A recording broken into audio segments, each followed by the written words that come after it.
새날을 여는 새벽 말씀 나눔입니다. 오늘은 2024년 8월 28일 수요일이고 말씀을 전하는 저는 강민 목사입니다.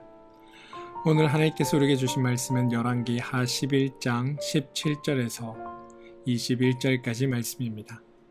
말씀은 17절로부터 21절까지만 읽겠지만 말씀 전체의 범위는 열왕기하 11장 4절로부터 21절이니 여러분들 시간 되실 때 열왕기하 11장 4절로부터 21절까지 말씀 전부를 읽어주시길 부탁드립니다.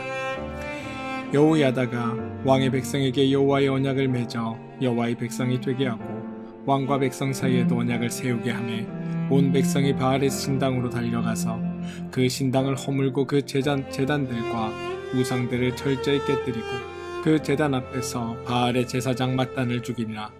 제사장이 관리들을 세워 여호와의 성전을 수직하게 하고 또 백부장들과 가리 사람과 호위병과 온 백성을 거느리고 왕을 인도하여 여호와의 성전에서 내려와 호위병의 문 길을 통하여 왕궁에 이르매 그가 왕의 왕좌에 앉으니 온 백성이 즐거워하고 온 성이 평온하더라. 아달랴를 무리가 왕궁에서 칼로 죽였더라. 요아스가 왕이 될 때의 나이가 7세였더라. 열왕기하 11장 17절부터 21절까지 말씀이었습니다. 제가 어제와 오늘 여러분들과 확인하고자 하는 것은 당시 이스라엘의 종교적 실상 같은 것들입니다. 그리고 이 실상을 분명히 알아야 옛날에 들었던 말씀으로 만들어낸 신앙이 아니라 참되게 하나님 안에서 이루어가는 신앙의 본질을 확인할 수 있습니다. 열왕기하 11장 4절로부터 16절까지는 여호와의 성전에서 여호와의 제사장이 벌이는 희한한 행동들이 소개됩니다. 요아스가 신기하게도 여호와의 성전에서 6년 동안 숨어 지냈음에도 발각되지 않았습니다. 그런데 그가 숨어 지낸 지 7째 해에 그때에 이르러 제사장 여호야다가 정치적인 작업을 행하는 말씀이 오늘 열왕기하 11장 4절로부터 16절까지 말씀입니다. 4절로부터 8절을 보시면 일단 안식일 당번과 비번을 모두 불러들어 호위를 하게 하고 9절부터 요아스를 왕으로 옹립하는 작업을 합니다. 근데 이 장면에서 여러분, 하나님은 단 한 말씀도 하신 적이 없습니다. 무슨 말이냐 하면 하나님이 여호야다를 불러다가 어떤 것도 지시하신 바가 없다는 겁니다. 모든 것은 제사장 여호야다가 벌이는 정치 공작의 일환입니다. 우리는 제사장이 벌이는 정치 공작을 보면서 남유다 왕국의 여호와 신앙이 얼마나 하나님으로부터 멀리 떨어져 있는가를 확인할 수 있습니다. 여호야다는 왕을 세우는 정치적인 행위를 매우 종교적인 일로 위장하여 사람들에게 보여줍니다. 그것을 위해 첫 번째로 행한 일이 모든 일을 성전에서 행하는 일입니다. 그리고 두 번째, 제사장이 모든 주도권을 가지고 이 일을 진행한다는 겁니다. 세 번째가 10절에 나오는 대로 여호와의 성전에 있는 다윗 왕의 창과 방패를 백부장에게 내어줌으로써 그에게 정치적인 정당성을 부여하는 행위입니다. 지금 여러분, 남유다를 통치하고 있는 왕은 아달랴입니다. 아달랴는 북왕국 아합 가문의 혈통입니다. 그런데 이러한 혈통으로서의 정당성이 요아스에게 있음을 강조하기 위해 제사장인 여호야다가 행한 일이 다윗의 창과 방패를 백부장들에게 내어주는 겁니다. 네 번째가 12절인데요. 여호야다가 왕자를 인도하여 내어 왕관을 씌우며 율법책을 주고 기름을 부어 왕으로 삼음해 라고 되어 있습니다. 근데 이전까지 성경에서 어떤 왕도 왕으로 등극할 때 율법책을 수여받은 적이 없습니다. 그리고 요아스 이후에도 이런 일은 일어나지 않습니다. 그런데 느닷없이 여호야다가 왕 즉위식에서 왕관과 함께 율법책을 주고 요아스에게 기름을 붓습니다. 완벽한 정치적이고 종교적인 쇼가 지금 벌어지고 있는 겁니다. 그리고 그 마지막에 박수하며 왕의 만세를 부르니라 라고 이야기합니다. 지금 여러분, 우리는 여호와의 성전에서 여호와의 제사장의 주도로 인해 요아스라는 어린 왕이 이스라엘 백성들 앞에서 왕으로 등극하는 순간을 보고 있습니다. 여호와의 제사장의 손에 의해서 여호와의 율법책이 수여되고 머리에 기름이 부어졌고 백성들이 박수하며 왕께 만세를 부릅니다. 그런데 여러분, 이 모든 장면에서 이 모든 것이 여호와께 영광이 되었다라거나 모든 것을 통해 여호와가 영광을 받으셨다라는 느낌이 드십니까? 이 사건을 통해 알 수 있는 하나님의 뜻이나 하나님의 마음이나 하나님의 방식이 있는 것처럼 보이십니까? 여기서 발견할 수 있는 하나님의 성품이나 하나님의 원리가 있다면 무엇일까요? 사실 아무것도 없습니다. 왜냐하면 이 모든 것은 하나님의 뜻과는 전혀 무관하게 이루어지는 일이기 때문입니다. 성경에서 여호와께서 친히 왕을 선택하시고 하나님의 선지자들을 통해 기름을 부어 주신 적들이 있습니다. 그런데 여러분, 그건 왕의 자격을 갖춘 왕이 될 만한 사람을 왕으로 삼았다라는 뜻이 아닙니다. 사실 하나님이 왕으로 세우시는 장면에는 일정한 의식이란 존재하지 않습니다. 특별한 형태나 예식적인 절차를 밟아 왕으로 세운 게 아니라는 겁니다. 다윗은 여러분 집에서 기름 부음 받았습니다. 그런데 그에 반해 여로보암은 그냥 아히야 선지자가 자기가 입고 있는 새 옷을 12조각으로 찢고 그중 10조각을 그에게 주었습니다. 예후도 엘리사가 기름을 부은 것이 아니라 엘리사의 제자 중 한 사람이 일방적으로 예후를 찾아가 그를 몰래 불러다가 머리에 기름을 붓고 후에 급하게 도망가는 것으로 이야기가 마무리됩니다. 이런 게 하나님의 방식이었다는 겁니다. 무슨 말이냐면 하나님이 하시는 모든 일은 세워지는 그 사람에게 초점이 맞추어진 게 아니라는 겁니다.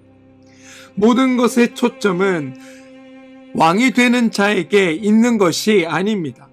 각자 서로 다르게 그때그때 상황에 맞추어 진행되지만 그것을 통해 그를 왕으로 삼으시고 그가 왕이 되게 하시는 분은 하나님이라는 게 성경의 고백입니다.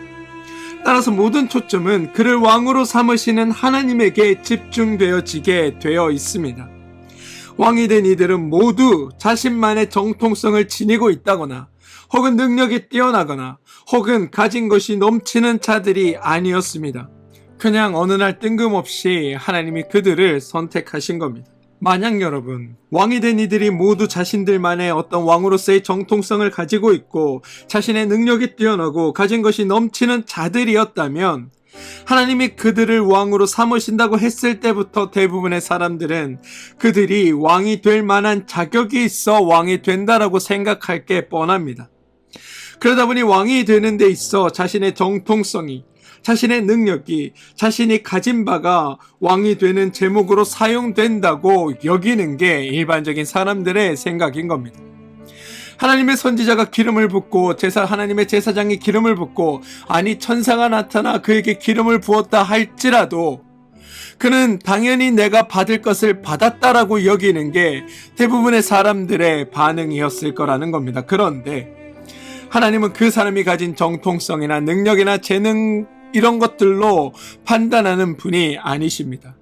뿐만 아니라 하나님의 목적은 이스라엘 백성들에게 하나님을 알게 하시고자 하신 것이 하나님의 목적입니다. 너희를 다스리고 너희를 평안케 하는 진짜 왕은 나 여호와이다. 내가 너희의 책임자이며 내가 너희의 인도자됨을 이스라엘 백성들이 깨닫기를 바라시는 게 하나님의 마음이셨다는 겁니다.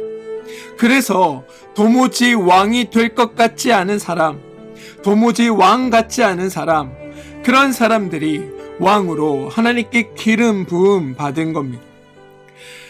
다른 나라에서 왕으로 등극하는 이들과는 다른 방식으로 왕의 자리에 오르게 된 겁니다. 그렇게 되면 왕이 되는 사람은 자신의 능력으로 왕이 된 게 아니기에 자신이 가진 재능이나 자신이 가진 정통성으로 왕이 된 게 아니기에 자연스럽게 자신에게 기름 부어 왕으로 삼으신 하나님께 집중할 수밖에 없습니다. 그가 왕이 되기 위해 하나님께 의지해야 하고 하나님의 뜻을 물으며 하나님의 사람으로 거듭나는 것, 이게 하나님이 바라시는 일들이었다는 겁니다. 그러면서 동시에 하나님의 뜻을 알고 그 뜻에 따라 이스라엘을 통치해 나가는 것, 그게 이스라엘의 왕의 자리였습니다. 다만 다윗은 그 일을 매우 잘 해냈고 나머지들은 그 일에 실패했을 뿐입니다. 사랑하는 성도 여러분, 하나님은 길가의 돌들로도 왕을 만드실 수 있는 분입니다. 하나님이 하시고 하나님이 이루실 것이기에 누가 어떤 능력을 가지고 있는가 이런 것은 전혀 중요하지 않습니다.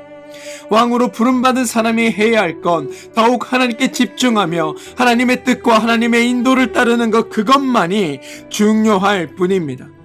그래서 하나님의 백성은 언제나 왕의 만세, 왕께 만세를 부르짖는 것이 아니라 하나님 만세, 여호와 만세를 불러야 하는 게 맞습니다. 그런데 오늘 성경의 묘사를 보십시오. 제사장이 다른 나라가 자기 나라의 왕을 세우는 방식처럼 정통성을 중요하게 여기고 자신이 왕을 등극시키는 모양새를 취하며 하나님이 바라시는 왕과는 전혀 다른, 다시 말해 자신을 위해 일할 왕을 세운 겁니다. 그런데 여러분, 재밌는 사실은 그렇게 7살 어린아이가 왕이 되었음에도 성경은 20절에 온 백성이 즐거워하고 온 성이 평온하였다라고 전하고 있다는 겁니다. 어린아이, 경험도 없고 지혜도 없는 아이가 왕이 되었는데 백성이 즐거워하고 온 성이 평온하였다, 이 말에서 저는 하나님이 이 일 가운데 함께 하심을 보게 됩니다. 사실 제사장은 자신의 뜻에 따라 왕을 세우고 자신의 주도로 왕이 세워졌으니 이후의 역사는 제사장이 나라의 태사 자리에 오르고 왕을 자신의 손에 놓고 좌지우지하며 자신의 이익과 욕망을 위해 나라를 자기 것처럼 다스리고 결국에 남유다에는 더 큰 위험과 어려움을 가져와야 할 것 같은데 성경은 백성이 즐거워하고 온 성이 평안하였다라고 말합니다. 이 말은 하나님께서 그 모든 과정에도 불구하고 하나님이 이스라엘을 지키고 인도하고 하나님이 이스라엘을 보살피고 계시다라는 의미입니다. 하나님의 뜻과는 다르게, 하나님의 의도와는 다르게 모든 것이 진행되었지만 하나님은 그런 것에 개의치 않으시고 이스라엘을 돌보십니다. 왜냐하면 그렇게 해야 7살짜리 왕의 능력이 나라를 평안한 게 아니라 7살짜리 왕의 정통성이 나라를 평안한 게 아니라 바로 이스라엘의 하나님이 이스라엘을 평안하게 했다고 백성들이, 왕이 알 수 있기 때문입니다. 사랑하는 성도는 우리가 세상을 살면서 온전히 하나님께 우리의 모든 것을 내어 맡길 때 우리의 삶이 형통케 됩니다. 모든 것이 하나님의 주도로 이루어져야 우리의 모든 것들이 평안케 됩니다. 성경은 지금 그것을 우리에게 말하고 있는 겁니다. 7살짜리 왕이 능력이 있어서 이스라엘 성이 평안한 것이 아니라 7살짜리 왕이 정통성이 있어서 이스라엘이 평안한 것이 아니라 그들이 바알의 신당을 무찔렀기에 이스라엘이 평안한 것이 아니라 하나님이 이스라엘을 돌보고 살피고 계신다. 하나님께서 이스라엘의 주인 되시며 하나님께서 이 남유다의 모든 것 되시기에 이 성이 평안하고 이 성의 백성들이 즐거워할 수 있다. 이게 성경의 고백이라는 겁니다. 하나님은 우리 삶을 통해서도 이러한 일들이 일어나기를, 하나님의 살아계심이 드러나길 원하십니다. 하나님을 믿는 나만 하나님의 도우심을 알고 깨닫는 것에 주님이 만족하지 않으시고 나를 통하여 하나님을 알지 못하는 이들조차 하나님을 알고 하나님께로 나아오길 하나님은 바라십니다. 그 일을 위해 우리의 삶을 하나님께서 사용하십니다. 저는 여러분 모두가 그 일에 온전히 쓰임받길 소망합니다. 특히 악한 일에 본보기로 쓰임받는 것이 아니라 선한 일에 선한 본보기로 하나님께 쓰임받는 여러분들의 삶이 되길 원합니다. 온전히 주님만을 의지할 때, 온전히 주님의 이루심과 이끄심과 완성하심에 우리의 모든 것을 내어 맡길 때 우리 안에 그런 일들이 가능하다는 것을 여러분 기억하시고 하나님 안에 선하고 복되게 쓰임받는 그런 귀한 일들이 여러분 가운데, 또 여러분 가정 가운데, 또 여러분의 직장과 여러분의 일터 위에 늘 함께 하시길 주님의 이름으로 축원드립니다. 함께 기도하겠습니다. 주님, 우리가 하나님을 알게 하여 주시옵소서. 하나님만을 온전히 의지하며 하나님만을 전적으로 따르는 믿음의 사람들이 되어서 하나님이 이루어 가시는 복된 삶을 살게 하여 주시옵소서. 예수님의 이름으로 기도합니다. 아멘.